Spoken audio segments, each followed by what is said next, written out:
Victoria here with Lead from Home and helping with the Heritage Team Extraordinaire. As I am part of the advisory board, I'm so excited to share some of the tips and tricks that have helped me in the classroom, in the virtual classroom. And one of the tips that we're going to talk about today is games or our games. Let's think about games and why we would use them in the classroom. We're going to use the same tools that we've used in creating a virtual background or an interactive background. We're going to use these tools to create a game in the Google Classroom, the Google Slides, by creating links and embedding. And we're going to start from the very beginning. So any of our more proficient or advanced teachers out there, you're probably thinking, oh, this is old hat. But why do we use this? We use games to enhance learning. We use them because they're flexible tools and they're easy actually to integrate into the lesson. Now, you can also embed, and I've seen it on some of our great backgrounds that we have or classrooms that we have, they have embedded links to Kahoot games, to other game platforms that easily transition in. Now, we would use Google Slides games as a kind of a supplementary tool. So it's a guided tool, a guided practice. Maybe that way you can listen and you can interact with your learners and guide them. This is the color, and translate. Take those opportunities to just explore the actual game. That's why I say that creating a game should be an intentional or come from an intentional place. So I'm going to go ahead and share my screen with you all. It is the Google, you're going to be familiar with it, I'm sure. This is the Google Slides. And we have the blank here. Isn't that great? Ha ha ha. We'll get a full screen so you can see it. And the first thing, I'm sure you're looking at the second part of this, I have it in edit mode for the purpose of this presentation, and we might be able to see it in present mode when it's fairly done. But I wanted to show some of you how we go about just creating some of these things, like a jump slide, which we talked about last week and why it's so important. Now, if you notice, I just opened up a generic kind of slide presentation. It doesn't have this second slide. I went ahead and drafted that before just for this presentation. One thing that I will say, I know in one of the previous videos we talked about bookshelves and how using a big graphic helps, but we can also build our own table and then create jump points from there. For example, we can make a table, we can insert graphics. This is just a simple six square table.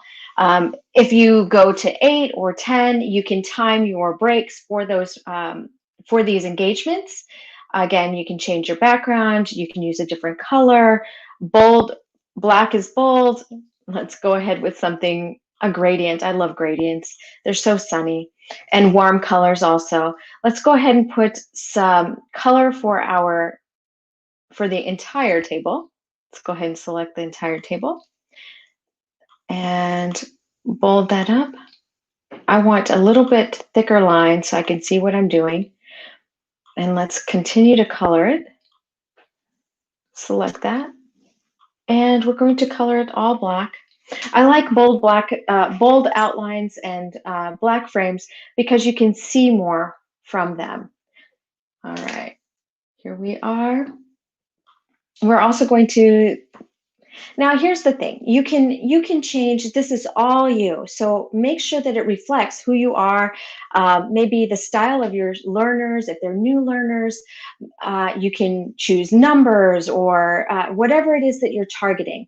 I'll go ahead and do a quick search here. I had searched a tree because I actually like trees. But say, for example, you have learners that are learning about butterflies or insects. Choose bright colors, bright images. It's going to create my image. Look at that. Isn't that beautiful? And on that orange kind of gradient there in the back, there's our image. We can kind of shrink it down a little just so it fits a little better in there. And if you want to, you can keep the same. For the sake of this, we'll just use the same image, just because I want to make sure that everybody's just kind of getting the actual tips behind it.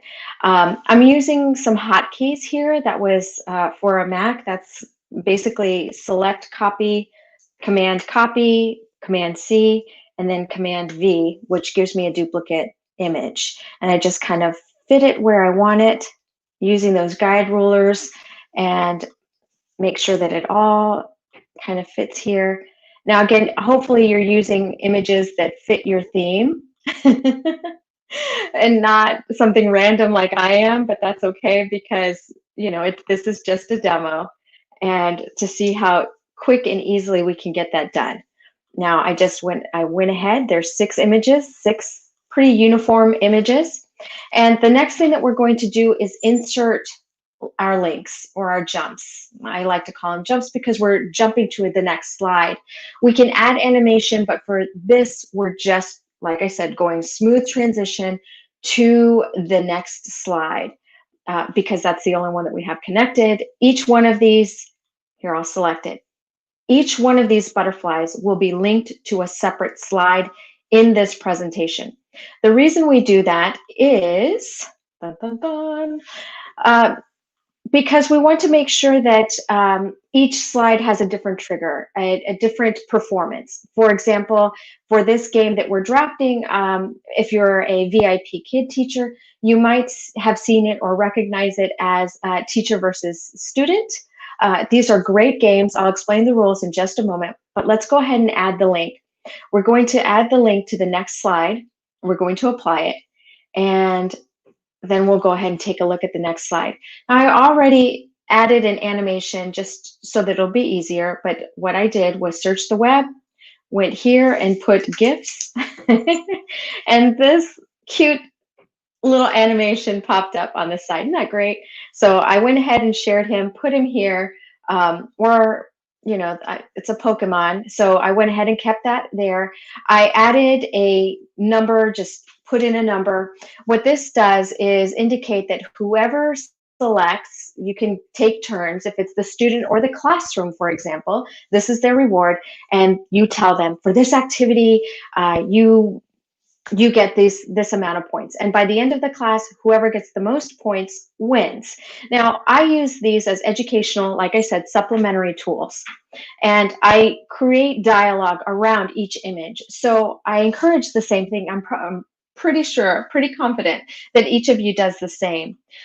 We're going to create an icon, a uniform icon. Since we went with butterflies before, let's go ahead and change it to butterflies. It was really easy because the last thing that I had cut and copied was the butterfly. So I'm going to keep that butterfly here. And all I did was on this page, just Command V, because I had already had it there.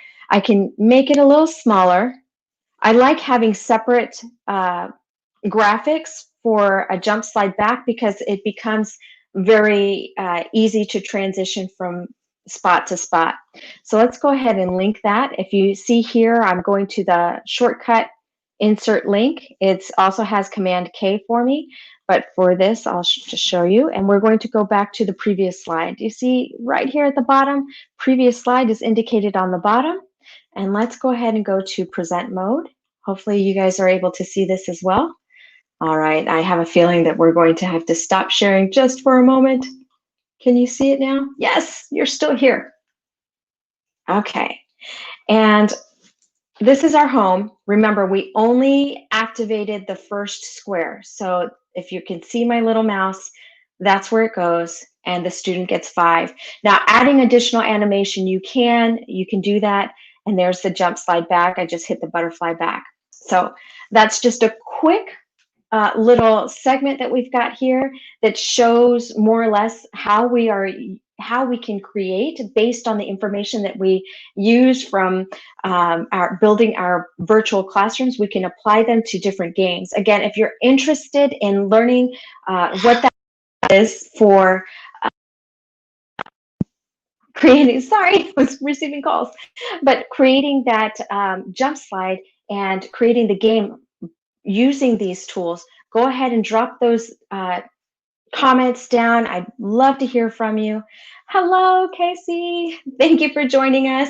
Just giving a brief description there of our jump slides and how we can use them in the classroom for games. All right, let's take a look at any more comments. Feel free to put the comments in there and we should be good. Let's go ahead and summarize or review some of the things that we want to do. We want to use large graphics that can be easily identified on screen. We do that because this is a virtual background, a virtual classroom, and our students want that engagement. And of course, I used very simple block graphics for this particular presentation just to show how to do those links and jump slides. Remember from our previous presentation, we talked about jump slides were also called the home page. And we call them home because this is where everything ties together. We want that place so that we can move freely between them. And knowing that you can embed this actual mini presentation, so to speak, or this mini game that can be used so flexibly in different classrooms, you can do that. You can add translation features, you can add voice features, so much flexibility with them. So again, if you have any questions, feel free to ask in the comments and we will address them throughout the week. I thank you so much for your time. Everybody have a wonderful Tuesday evening. And if you didn't catch all of the video, definitely go back to the beginning. I've got in 3 different spots so that you can see it. We will be sharing this and other tips as we go along to help us build that confidence. All right. I apologize for running a little bit late in the evening today, but when the family calls and they're all ready to go for the walk and the workout, you've got to join them, right? So happy wellness to you all and happy Tuesday. See you all in the classroom.